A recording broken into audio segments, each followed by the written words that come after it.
complement what Ishaq said by noting two things.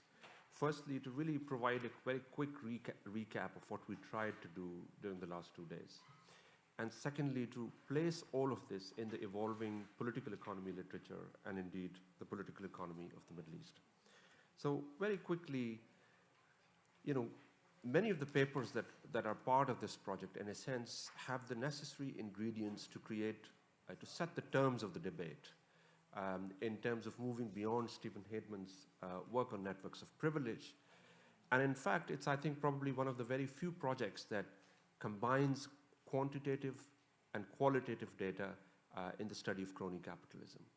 We've seen that most of the papers have tried to focus on the post-liberalization period, whether it's the banking sector liberalization or generalized trade liberalization. Papers have used a variety of methodologies, both qualitative and quantitative, and indeed coming from different disciplines, not just economics, but also political science and sociology.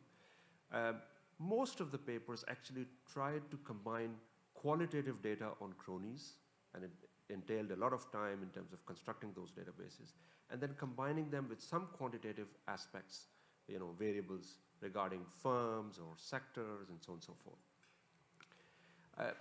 Now, combining all of these data, most of the papers really talked about crony capitalism because this was the word or the flavor of the time after Arab Spring. But essentially, most of these papers consider or question the lines, the boundaries between the public and the private. And that was very clear today with the Iran and the Turkey presentation too. Many of the papers actually also identified events or policies that might allow us to distinguish, to kind of establish the impact of cronyism on various outcomes. Now, of course, like any intellectual project, the success of it is partly determined by not just what it tries to answer, but the new questions that it poses. And we have really at play a very rich heterogeneity, both in terms of methodology, definitions, country experiences, and that was very much at display during the last 2 days. We also problematized terminologies because there was a frequent mention of corruption, clientelism, cronyism, and of course these things mean different things in different contexts. But to me, I think most papers were really talking about political connections, firms that are connected in some way to politics.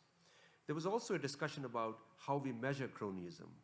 And although there were some differences in methodologies, most of the definitions were quite conservative in the sense that they paid a lot more attention to what should definitely be included and excluding quite a lot of the firms that are probably on the borderline. So we get some kind of an underestimate of the effect of cronyism.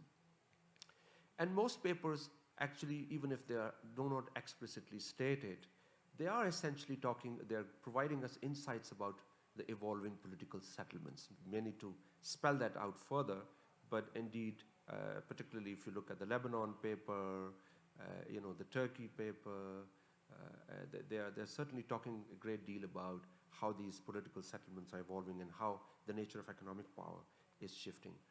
Now, of course, in that process, we came up with a variety of mechanisms, finance, regulatory capture, reliance of non-tariff barriers, subsidies, some mention of land allocation. So that's quite a rich set of factors that were highlighted by these studies.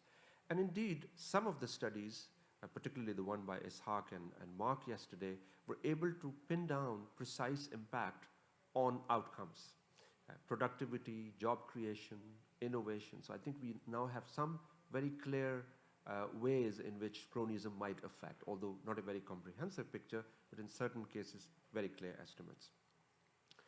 Now, of course, lots of open questions. When we talk about cronyism, it is two sides of the exchange, right? Firms are connected to politicians, and as Ishaq usually says, what do politicians get in return? And we don't know the other side of the bargain too well, and there is need for more understanding on that. I think cronyism is ultimately about who's included, but equally it is important to look at who is excluded. And so the link between the included and the excluded is very important, because it is possible that crony firms are expanding, benefiting from the privileges, but because of inter-firm linkages, they're also pulling a lot of unconnected firms and bringing them into the growth pact.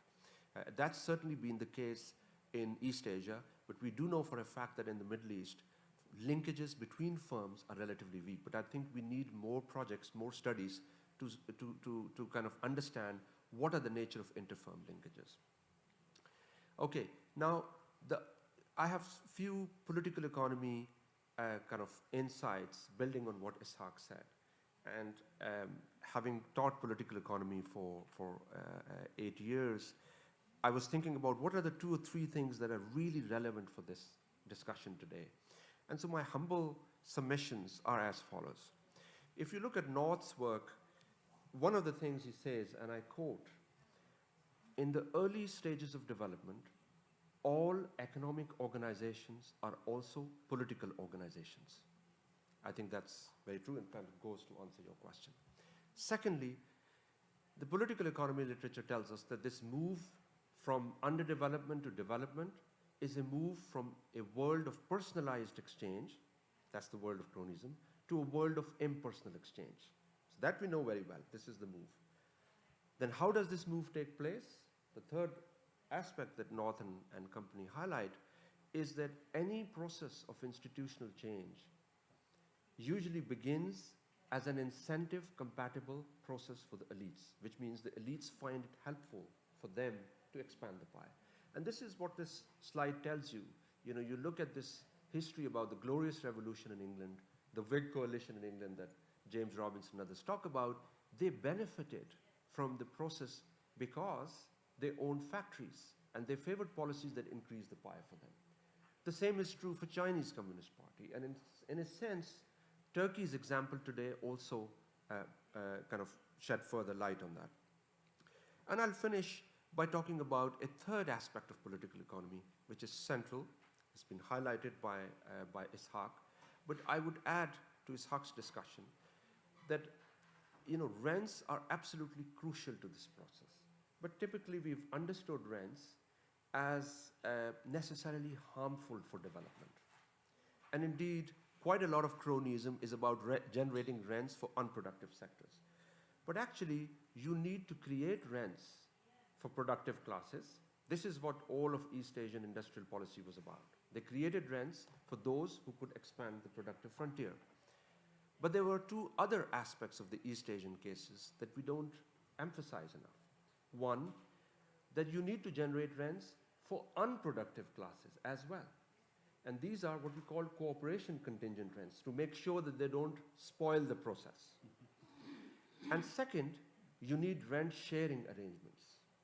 And going forward for the region, I think what is important is to think about rent sharing in a way that enhances the productive frontier, so enhances growth, but is also inclusive.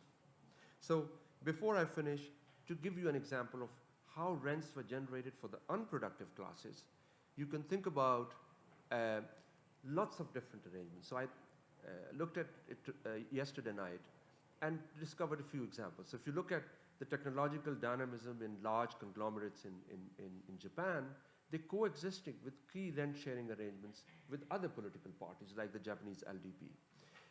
Even in early modern Western Europe, rent-sharing arrangements existed between ruling families, civil servants, merchant capitalists.